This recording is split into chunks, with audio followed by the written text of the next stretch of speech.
नमस्कार, सत्यहिंदी.com में आपका स्वागत है। एक नजर अब तक की सुर्खियों पर।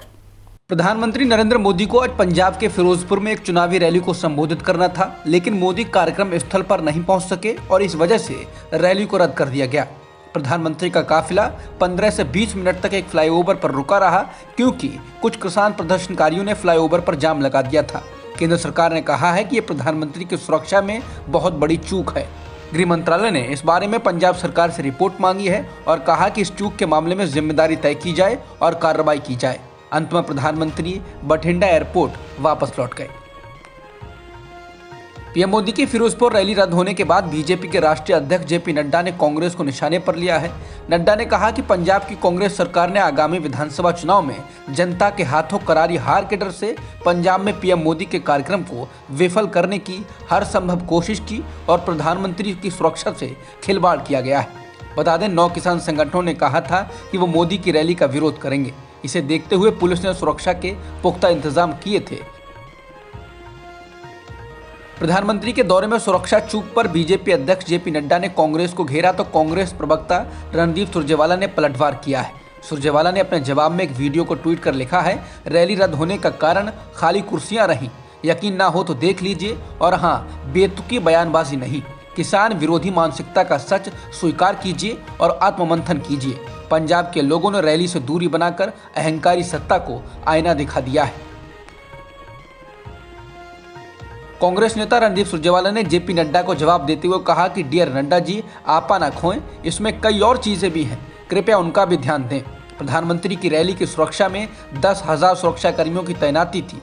दूसरा पॉइंट, एसपीजी और अन्य एजेंसियों के साथ मिलकर सभी सुरक्षा इंतजाम किए गए थे। यहाँ तक कि हरियाणा राजस्थान के बीजेपी कार्यकर्ताओं की सभी बसों के लिए रूट बनाया गया। प्रधानमंत्री ने सड़क मार्ग से हुसैनीवाला जाने का फैसला किया। ये पीएम के काफिले का पूर्व निर्धारित रूट नहीं था और अंत समय में ये फैसला किया गया। किसान मजदूर संघर्ष कमेटी प्रधानमंत्री और केंद्रीय मंत्री के दौरे के खिलाफ लगातार प्रदर्शन कर रहे हैं। उत्तर प्रदेश में बढ़ते कोरोना संक्रमण को देखते हुए कांग्रेस ने अपनी सभी रैलियों और कार्यक्रमों को रद्द करने का फैसला किया है। ये कार्यक्रम मैराथन के रूप में लड़की हूं लड़ सकती हूं नाम से किए जा रहे थे। अभी कांग्रेस के करीब 7 से 8 ऐसे ही कार्यक्रम और होने वाले थे, लेकिन अब इनको रद्द करने का फैसला किया गया है।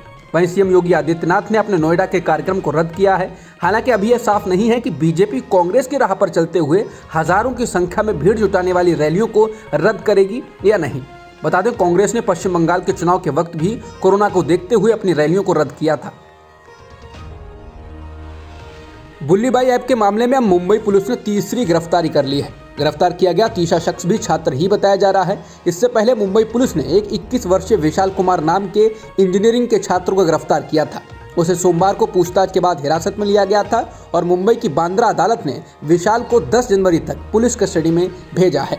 वहीं उत्तराखंड से भी एक 18 वर्षीय लड़की श्वेता सिंह को गिरफ्तार किया गया, जिसको मुख्य आरोपी बताया जा रहा है। बता दें, इस ऐप के जरिए मुस्लिम महिलाओं की तस्वीरों को अपलोड कर उनकी बोली लगाई जा रही थी, जिसके बाद इस मामले में एफआईआर दर्ज कराई गई। इससे पहले ऐसा ही काम सुल्ली ऐप के जरिए किया गया था, जिसमें एफआईआर तो दर्ज की गई, लेकिन दिल्ली पुलिस कोई कार्रवाई नहीं कर पाई। बुल्लीबाई ऐप मामले में अब नेपाल का कनेक्शन सामने आ रहा है। मुंबई पुलिस के टॉप सूत्रों का कहना है कि श्वेता सिंह नेपाल में रहने वाले एक लड़के के संपर्क में थी। मुंबई पुलिस कमिश्नर का कहना है कि श्वेता सिंह और विशाल झा ने अपने नेपाली दोस्त के साथ मिलकर इस एप्लीकेशन को 31 दिसंबर को बनाया था और इसको अपने कई दोस्तों के साथ शेयर किया था। श्वेता के कई दोस्तों ने इस ऐप को सब्सक्राइब भी किया था। गीतकार जावेद अख्तर ने बुल्लीबाई ऐप मामले में कहा कि अगर बुल्लीबाई ऐप की मास्टरमाइंड वाकई 18 साल की लड़की है, जिसके माता पिता की कैंसर और कोरोना से मौत हो गई, तो उससे कुछ महिलाओं और लोगों को मिलना चाहिए और बड़ों की तरह समझाना चाहिए कि उसने जो कुछ किया वो गलत था। जावेद अख्तर ने कहा कि उसको दयाभाव दिखाते हुए माफ़ कर देना चाहिए। बता दें, 18 वर्षीय श्वेता सिंह को मंगलवार को उत्तराखंड के रुद्रपुर से गिरफ्तार किया गया था। श्वेता ने हाल ही में 12वीं कक्षा पास की थी और इंजीनियरिंग प्रवेश परीक्षा की तैयारी कर रही थी। लड़की आर्थिक हालत से भी काफी कमजोर बताई जा रही है। दिल्ली के स्वास्थ्य मंत्री सत्येंद्र जैन ने कहा कि दिल्ली में आज 10,000 कोरोना के मामले आ सकते हैं। इसके साथ ही उन्होंने कहा कि देश में तीसरी लहर आ चुकी है और दिल्ली में ये 5वीं लहर है। उन्होंने लोगों से कहा कि ओमिक्रॉन के लक्षण माइल्ड हो सकते हैं, लेकिन फिर भी लोगों को कोरोना नियमों का पालन करना चाहिए और सावधानी बरतनी चाहिए। उन्होंने ये भी कहा कि दिल्ली में आज पॉजिटिविटी रेट 10% के करीब हो सकता है। बढ़ते कोरोना संक्रमण के बीच नेता भी इसकी चपेट में आने लगे हैं। दिल्ली के मुख्यमंत्री अरविंद केजरीवाल और बीजेपी सांसद मनोज तिवारी के बाद अब बिहार के दोनों उप मुख्यमंत्री रेणु यादव और तारकिशोर प्रसाद कोरोना पॉजिटिव हो गए हैं। बिहार की नीतीश कुमार सरकार के मंत्री अशोक चौधरी और सुनील कुमार भी कोरोना वायरस से संक्रमित पाए गए हैं।